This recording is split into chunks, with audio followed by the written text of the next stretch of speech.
خصوصاً نماز عزیزان جوانان، آپ تجار، طلاب، ملازمین، جو جس شعبے سے تعلق رکھتے ہو بہت مصروف ہو، مجھے معلوم ہے بہت مصروف ہو، بلکہ جن کی کوئی جاب نہیں ہے وہ سب سے زیادہ مصروف ہیں، ان کے پاس بالکل ہی کسی چیز کا وقت نہیں ہے، اتنا بھی وقت نہیں ہے کہ اپنے پیٹ کے لیے جاب کر لیں تھوڑی سی. لیکن جو بھی مجبوری ہے، جو بھی جاب ہے، جتنی بھی مصروفیت ہے، نماز کے لیے وقت نکالو.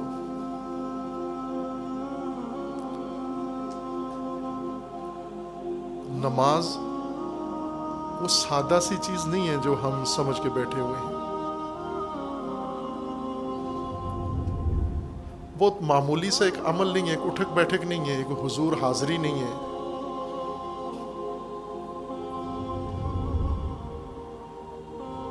نماز اس لیے دین کی بنیاد قرار دیا گیا ہے چونکہ نماز بندے کے لیے خدا کی سب سے بڑی نعمت و لطف ہے کہ روزانہ کا رابطہ اپنے رب کے ساتھ. امام علیہ السلام فرماتے ہیں، امام علی علیہ السلام امام حسن علیہ السلام کو وصیت کرتے ہوئے فرماتے ہیں کہ بیٹا کوشش کر. والد فرزند کو نصیحت فرما رہے ہیں، نہج البلاغہ میں وہ جو نصیحت موجود ہے. من العبد الفان، ایک فانی باپ کی طرف سے بیٹے کے لیے وصیت نامہ ہے، بہت خوبصورت، زیبا، عالی مضمون، وہ روزمرہ زندگی کا منشور ہے وہ وصیت نامہ. اس میں امام علیہ السلام فرماتے ہیں اپنے فرزند ارجمند کو کہ بیٹا کوشش کر حتی المقدور تیرے اور تیرے رب کے درمیان میں کوئی واسطہ نہ ہو، تیرے اور تیرے پروردگار کے درمیان میں کوئی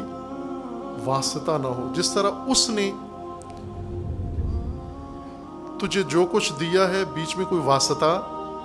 نہیں رکھا، وہ بغیر واسطے سے تجھ سے متصل ہے، تو بھی بغیر واسطے سے اپنے رب سے مرتبط ہو جا.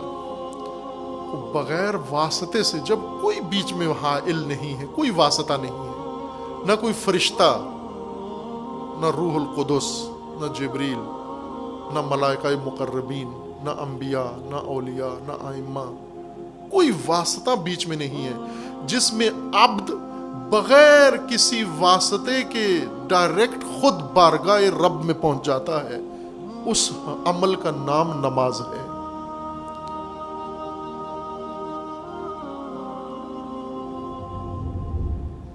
کوئی بھی نہیں ہے بیچ میں اور مکالمہ ہے. یہ ذکر نماز سورہ فاتحہ ہر نماز کے لیے لازمی ہے، فاتحہ کے بغیر نماز نہیں ہوتی. فاتحہ، سورہ فاتحہ، بسم اللہ الرحمن الرحیم، الحمدللہ رب العالمین الرحمن الرحیم مالک یوم الدین. پھر اس کے بعد ایاک نعبد، یہاں تک ایاک نعبد تک ایک مضمون چل رہا ہے اور پھر آگے ایک اور مضمون شروع ہو جاتا ہے. یہ فاتحہ ایک حصہ ہے رب کا کلام ہے بندے کے ساتھ، اور ایک حصہ ہے اس ڈائلاگ کا، بندے کا رب کلام ہے اپنے رب کے ساتھ. رب کلام کرتا ہے، بندہ سنتا ہے، اور بندہ کلام کرتا ہے اور رب سنتا ہے. یہ سنی ہوگی آپ نے روایت، بعض اوقات بعض بزرگان علماء پڑھ دیتے ہیں، باوجود اس کے کہ ہماری مجالس میں اس طرح کے مطالب کے لیے کوئی گنجائش نہیں ہوتی، لیکن بعض پھر بھی ہمت کرتے ہیں، پڑھ جاتے ہیں، ہماری مرضی کے خلاف ہی پڑھ جاتے ہیں. حضرت امام سید ساجدین علیہ الصلوۃ والسلام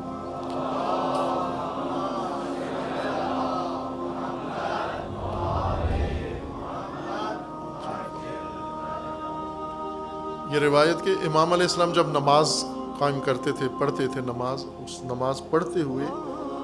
اس ذکر پہ جب پہنچتے تھے ایاک نعبد و ایاک نستعین،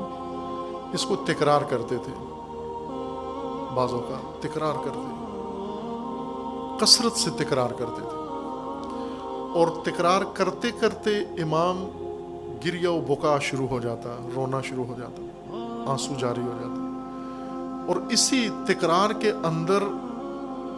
امام کا بدن کانپنے لگتا، لرزنے لگتا تھا، ایسا لرزہ جو دیکھنے والا پریشان ہو جاتا تھا، جیسے کوئی شدید خوف سے، شدید قسم کے خوف سے کسی کے اوپر اگر خوف آ پڑا ہو اور وہ تھر تھر کانپ رہا ہو، آنکھوں سے آنسو، پورا بدن لرز رہا ہے، بس اوقات امام کا لباس آنسوؤں سے بھیگ جاتا تھا، اور لرزہ اتنا شدید تھا کہ دیکھنے والا پریشان ہو کے گھبرا جاتا کہ اب گر جائیں گے مصلی کے اوپر۔ بعض لوگ جب دیکھتے یہ منظر اور بعد میں امام علیہ السلام کے پاس آ کے پوچھتے، اس کا راز پوچھتے کہ یہ کیا مطلب ہے، یہ آپ اس ذکر پہ جب پہنچتے ہیں ایاک نعبد و ایاک نستعین، یہاں پہنچ کر تکرار کیا آپ نے، تکرار کے بعد گریہ کیا آپ نے، گریہ کے بعد لرزہ طاری ہوا، کہاں پہ شدید خوف جیسے شدید طاری ہے، یہ کیا منظر تھا، یہ کیا حالت تھی؟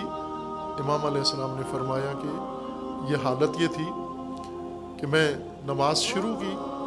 پھر جب اس ذکر پہ پہنچا اور اس ذکر کو جب تکرار کیا تو ایک حد تک میں نے یہ ذکر کیا، میں کہہ رہا تھا ایاک نعبد و ایاک نستعین، لیکن اثناء نماز میں اس تکرار کے اندر یہ اسرار نماز ہے، یہ احکام نماز نہیں ہے، احکام فقہی نہیں ہے، یہ اسرار نماز میں سے ہے۔ نماز کے 3 حصے ہیں، تعلیمات نماز، احکام نماز، آداب نماز اور اسرار نماز، یہ 3 علم، 3 فقہ ہیں، فقہ اصغر، فقہ اوسط و فقہ اکبر۔ فقہ اوسط، فقہ اصغر یہ ہے جو رسالہ توضیح المسائل ہے مجتہد کی، جس کے اندر احکام نماز کے لکھے ہوئے ہیں کہ نماز میں یہ واجبات ہیں، یہ مستحبات ہیں، یہ نواقض نماز ہیں، یہ فقہ اصغر کہلاتی ہے یہ علم۔ آداب الصلاۃ، کہ نماز کو ان آداب کے ساتھ پڑھو، جیسے زینت مزین ہو کے پڑھو، جماعت کے ساتھ پڑھو، خلوص خضوع خشوع سے پڑھو، یہ آداب ہیں۔ اور کچھ ہے اسرار نماز، حقیقت نماز، سر نماز، باطن نماز، روح نماز۔ وہ روح نماز یہ ہے، وہ بندگی یہ ہے حقیقی، کہ امام نے فرمایا کہ میں نے یہ ذکر یوں نہیں کہ پھر میں نے پڑھا یا میں نے سنا، میں نے قرآن سے پڑھا یا حفظ سے پڑھا، بلکہ یہ ذکر میں نے سنا، اپنے پروردگار سے سنا، میں نے اپنے رب سے سنا، میں نے یہ ذکر، اور جب رب سے سنا یہ ذکر تو مجھ پر کب کبھی طاری ہوگی، خوف طاری ہوگی۔ یہ مثال ہے کس کی، کہ اگر انسان واقعاً دل سے نماز پڑھے، خشوع سے نماز پڑھے، آمادہ ہو کر نماز پڑھے، صرف بار اتارنے نہ جا رہا ہو، بوجھ اتارنے نہ جا رہا ہو، فٹیک نہ ہو، نماز پڑھ رہا ہو، نیت کے ساتھ جائے، شکستہ دل کے ساتھ جائے، آمادہ نرم دل کے ساتھ جائے، تو یہ رابطہ اس ظاہری ادب سے آگے بڑھ جاتا ہے، اور یہ ارتباط بہت گہرا اور بہت وسیع ہو جاتا ہے۔ نماز سے مدد لو، اور لیتے ہیں لوگ عزیزان، نماز سے مدد لیتے ہیں۔ امام خمینی کے حالات میں ہے کہ ہر مشکل مرحلہ جب امام پر آیا تو امام نے نماز سے مدد لی، کسی سپر طاقت سے مدد نہیں لی، نماز سے مدد لی، اللہ سے مدد لی، اور اللہ سے مدد نماز میں ملتی ہے انسان۔ یہ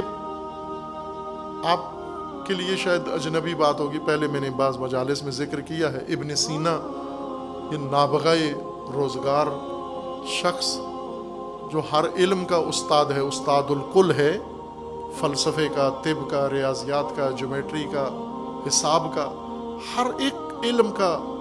اس سے بڑا فیلسوف پیدا نہیں ہوا ان کا اپنا کہنا ہے، خود اپنے ہاتھ سے اپنے حالات زندگی اپنی کتاب کے مقدمے میں درج کی، اور اس میں لکھا ہے کہ میں جب مثلا کسی مشکل میں، فیلسوف